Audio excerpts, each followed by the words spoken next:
Viernes 13, una fecha marcada por la superstición. Pero ¿sabías que su origen podría estar ligado a la caída sangrienta de la orden de caballeros más poderosa que jamás haya existido? Imagina guerreros de élite, monjes devotos y banqueros internacionales, todo en uno, tan ricos que prestaban dinero a reyes y papas, tan influyentes que desafiaban imperios, y de repente, ¡pum!, desaparecieron. Acusados de herejía, sodomía, de escupir sobre la cruz. ¿Qué pasó realmente con los caballeros templarios? ¿Fueron víctimas de una conspiración o escondían oscuros secretos? Quédate conmigo y desvelaremos la impactante verdad detrás de su aniquilación. Hola a todos, exploradores de la historia. Somos JP Content y hoy nos adentramos en la fascinante y trágica historia de la Orden del Temple.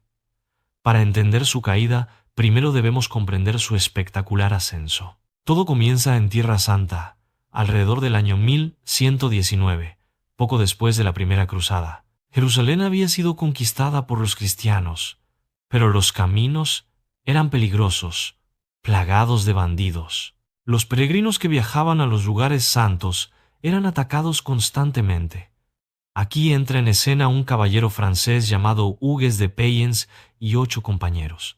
Su idea era simple, pero revolucionaria: crear una orden de monjes guerreros dedicados exclusivamente a proteger a esos peregrinos. Se llamaron a sí mismos los pobres caballeros de Cristo y del Templo de Salomón, porque el rey Balduino II de Jerusalén les cedió un espacio en la explanada de las mezquitas donde se creía que estuvo el antiguo templo de Salomón. Al principio, eran realmente pobres. Su sello original mostraba a 2 caballeros montando un solo caballo, como símbolo de su humildad y falta de recursos. Pero tenían algo más valioso: una misión clara y la determinación de acero. La clave del éxito templario llegó en 1129, en el Concilio de Troyes. Gracias al apoyo de Bernardo de Claraval, una de las figuras religiosas más influyentes de la época, la orden fue reconocida oficialmente por la Iglesia Católica. Y aquí es donde la cosa despega a lo grande. Recibieron una regla propia, inspirada en la cisterciense, que combinaba la vida monástica, pobreza, castidad, obediencia, con la actividad militar. Se convirtieron en la élite de los ejércitos cruzados, famosos por su disciplina y valentía en combate. Eran la punta de lanza en Tierra Santa, pero su influencia no se limitó al campo de batalla. Las donaciones empezaron a llover de toda Europa: tierras, castillos, dinero. Nobles y reyes querían apoyar a estos valientes defensores de la fe, y los templarios demostraron ser administradores increíblemente hábiles. Crearon algo revolucionario para la época: un sistema bancario internacional. Un peregrino podía depositar dinero en una encomienda templaria en Londres o París y recibir una letra de cambio que podía canjear por el equivalente en Jerusalén. Adiós al riesgo de llevar oro en peligrosos viajes. Se convirtieron, de facto, en los banqueros de Europa, gestionando fortunas, tesoros reales e incluso recaudando impuestos. Su riqueza y poder crecieron exponencialmente.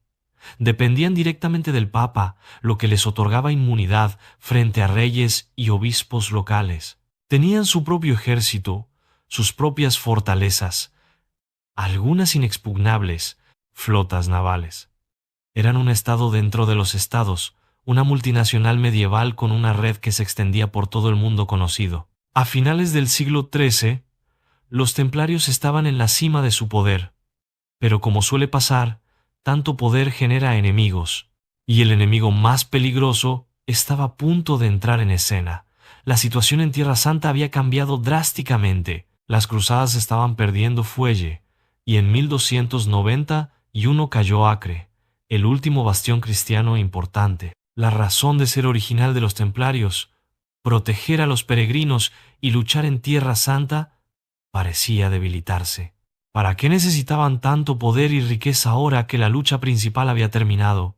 Mientras tanto, en Francia reinaba Felipe IV, apodado el Hermoso, un rey ambicioso, autoritario y sobre todo muy endeudado, y a quien le debía una fortuna enorme.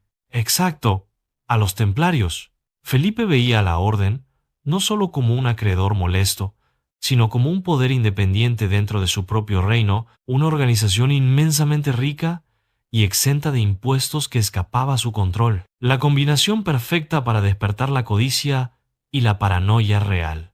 Se empezaron a esparcir rumores oscuros sobre los templarios. Se decía que sus ceremonias de iniciación eran secretas y extrañas, que adoraban a un ídolo llamado Baphomet, que renegaban de Cristo. Calumnias, probablemente, pero muy convenientes para quien buscaba una excusa para acabar con ellos. Y entonces llegó el golpe maestro de Felipe IV.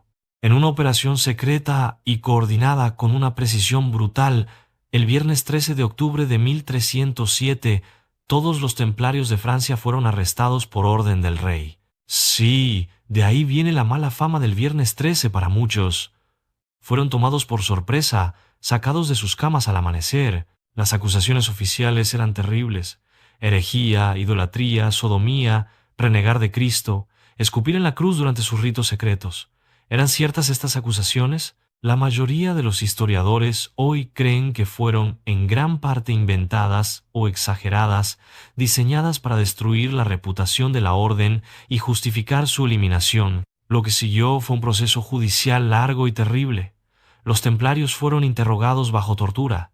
Imaginen a estos fieros guerreros, acostumbrados al combate, sometidos a suplicios inimaginables para que confesaran crímenes que probablemente no cometieron. Muchos confesaron bajo tortura, para luego retractarse cuando tuvieron oportunidad, sellando así su destino. Felipe IV presionó enormemente al Papa Clemente V, un francés que en muchos aspectos estaba bajo la influencia del rey. Aunque inicialmente el Papa intentó proteger a la orden, la presión real y las confesiones obtenidas bajo tortura le dejaron poco margen. En 1312, en el Concilio de Vienne, el Papa Clemente V disolvió oficialmente la Orden del Temple, no por condena directa de herejía, sino argumentando que la orden había caído en descrédito y ya no era útil. Una jugada política. El último gran maestre, Jacques de Molay, y otros dignatarios, que inicialmente habían confesado bajo tortura, se retractaron públicamente de sus confesiones, proclamando la inocencia de la orden. Felipe IV, furioso, los declaró herejes relapsos y los condenó a morir en la hoguera. En marzo de 1314, Jacques de Molay fue quemado vivo en París, frente a Notre Dame. Cuenta la leyenda que, desde las llamas, maldijo al rey Felipe y al Papa Clemente, emplazándolos ante el tribunal de Dios en el plazo de 1 año. Curiosamente, ambos murieron antes de que terminara ese año. ¿Coincidencia? ¿O la maldición del último templario? ¿Y qué pasó con la inmensa riqueza de los templarios? Teóricamente, sus bienes debían pasar a la otra gran orden militar, los hospitalarios. En la práctica, Felipe IV y otros monarcas se quedaron con una buena parte del botín. El motivo económico detrás de la persecución quedó bastante claro. Los caballeros supervivientes tuvieron destinos diversos. Algunos fueron encarcelados de por vida, otros absueltos, y muchos se unieron a otras órdenes religiosas o militares, como los propios hospitalarios, o nuevas órdenes creadas en algunos reinos, como la Orden de Cristo en Portugal, que heredó muchos bienes templarios y jugó un papel clave en las exploraciones portuguesas. Aunque la Orden del Temple fue brutalmente suprimida, su leyenda no hizo más que empezar. Su rápido ascenso, su enorme poder, su secretismo y su trágico final han alimentado durante siglos todo tipo de mitos y teorías. ¿Custodiaban el Santo Grial o el Arca de la Alianza? ¿Descubrieron América antes que Colón? ¿Sobrevivieron en secreto y fundaron sociedades como la masonería? La mayoría de estas teorías son solo eso, leyendas fascinantes pero sin base histórica sólida. La realidad es que la Orden del Temple, como institución, fue destruida por la ambición de un rey y la debilidad de un papa. Fueron producto de su tiempo, una era de fervor religioso, guerra santa y poder eclesiástico. Su historia nos recuerda cómo el poder puede corromper, cómo la envidia puede destruir y cómo la política y la religión pueden entrelazarse de formas peligrosas. Pasaron de ser héroes de la cristiandad a ser perseguidos como los peores herejes. Una caída brutal y vertiginosa. Y esa es la increíble y trágica historia de los Caballeros Templarios. Una orden que nació para proteger peregrinos y terminó desafiando reyes, acumulando una riqueza legendaria y pagando el precio más alto por ello. Su desaparición sigue siendo uno de los episodios más dramáticos y estudiados de la Edad Media. ¿Qué piensas tú? ¿Fueron víctimas inocentes de la codicia de un rey? ¿O había algo más detrás de las acusaciones? Déjame tu opinión en los comentarios. Me encantaría leer lo que piensas.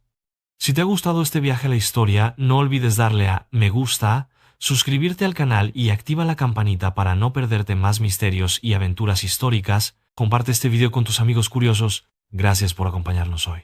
Hasta la próxima, exploradores del tiempo.